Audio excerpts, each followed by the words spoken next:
नमस्कार दोस्तों, आज हम लोग फूल से जान पहचान सीखेंगे। तो देखिए, ये एक फूल लेकर के आपके सामने आए हैं। धतूरा का फूल है।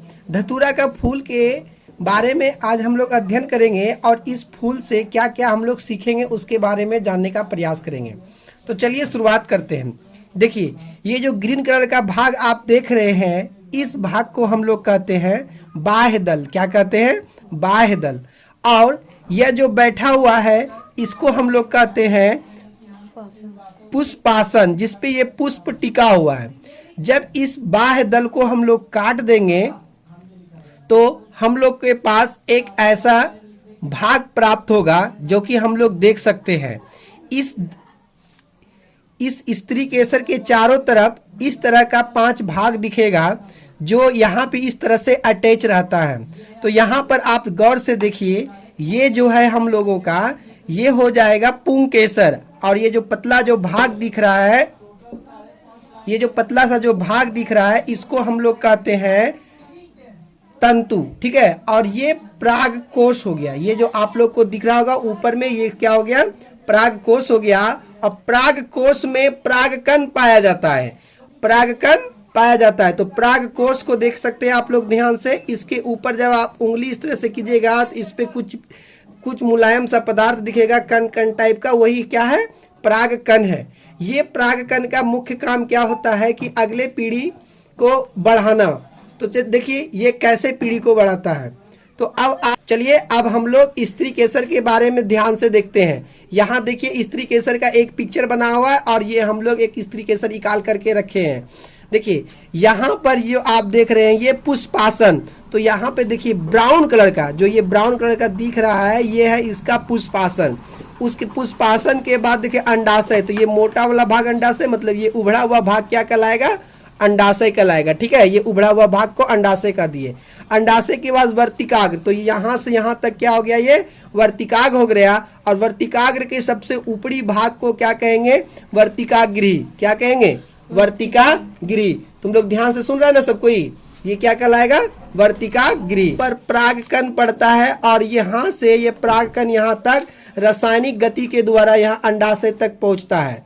ठीक है। अंडाशय तक जब यहाँ तक पहुँचता है तो परागकण और ये अंडाशय, परागकण परागन की प्रक्रिया द्वारा यहाँ अंडाशय तक पहुँचता है। वहाँ पे बीजांड और अंडाशय, बीजांड आगे चल के बीज का निर्माण कर देता है और अंडाशय जो आप देख रहे हैं वो आगे चल के इस तरह से फल का निर्माण कर देता है। तो हम लोग कह सकते हैं कि ये जो ऊपरी भाग है, ये क्या है? ये फल है, मतलब अंडाशय है। और जो इसको काटने के बाद जो बीज निकलता है वो बीजांड होता है। इसका मतलब बीजांड आगे चल के बीज का निर्माण करेगा और अंडाशय आगे बढ़ करके किसका? फल का निर्माण करेगा।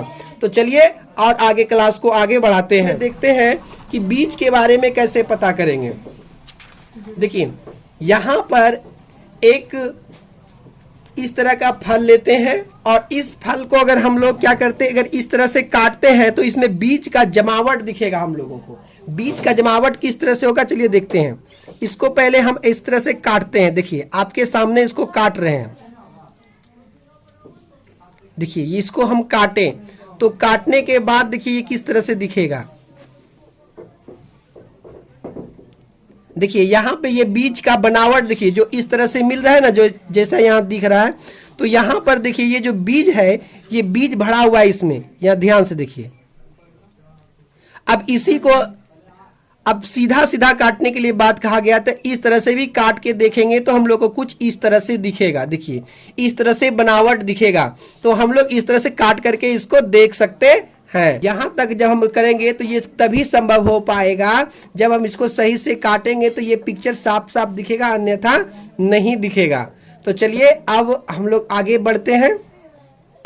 पूर्ण फूल। पूर्ण फूल किसको कहेंगे? जिस फूल में अंकुड़ी, पंखुड़ी, पुंकेसर एवं स्त्री केसर, ये चारों अंग उपस्थित रहेगा तो उसको हम लोग कहेंगे कि ये पूर्ण फूल है।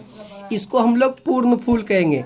और पूर्ण फूल यह वह फूल है जिसमें अंकुड़ी, पंखुड़ी, पुंकेसर एवं स्त्री केसर में से कोई भी अंग अनुपस्थित हो। अगर अंकुड़ी, पंखुड़ी, पुंकेसर और स्त्री केसर में से अगर कोई भी एक अंग अगर अनुपस्थित रहेगा तो वो अपूर्ण फूल कहलाएगा।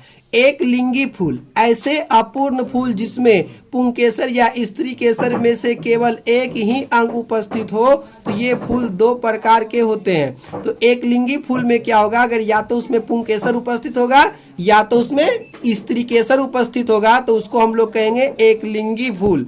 ये दो प्रकार के होते हैं। नर फूल जिसमें केवल पुंकेसर होते हैं, स्त्री केसर नहीं होते हैं, उसको नर फूल कहते हैं।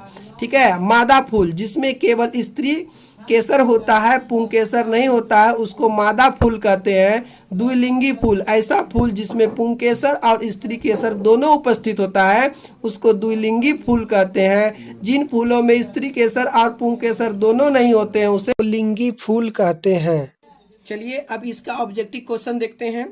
फूल का नर भाग है, तो फूल का नर भाग पुंकेसर होता है, फूल का नर भाग पुंकेसर होता है। उसके बाद ये फूल का मादा भाग है, फूल का मादा भाग स्त्री केसर होता है, तो स्त्री केसर में टिक मारिए। ऐसा फूल जिसमें केवल पुंकेसर होते हैं, स्त्री केसर नहीं, क्या कहलाते, मतलब पुंकेसर है स्त्री केसर नहीं है, तो ये नर फूल है। कौन फूल है, नर फूल। अगला क्वेश्चन देखते हैं। अगला क्वेश्चन क्या है, देखिए। ऐसा फूल जिसमें पुंकेसर और स्त्री केसर दोनों उपस्थित होते हैं, मतलब पुंकेसर भी है और स्त्री केसर भी है, दोनों अगर उपस्थित होता है तो उसको हम लोग क्या कहते हैं, द्विलिंगी फूल। क्या कहते हैं, द्विलिंगी फूल। देखिए पूर्ण फूल के कितने भाग होते हैं, तो पूर्ण फूल के 4 भाग होते हैं, पूर्ण फूल के 4 भाग होते हैं। चलिए मिलते हैं अगले क्लास में नए वीडियो में नए टॉपिक के साथ। धन्यवाद।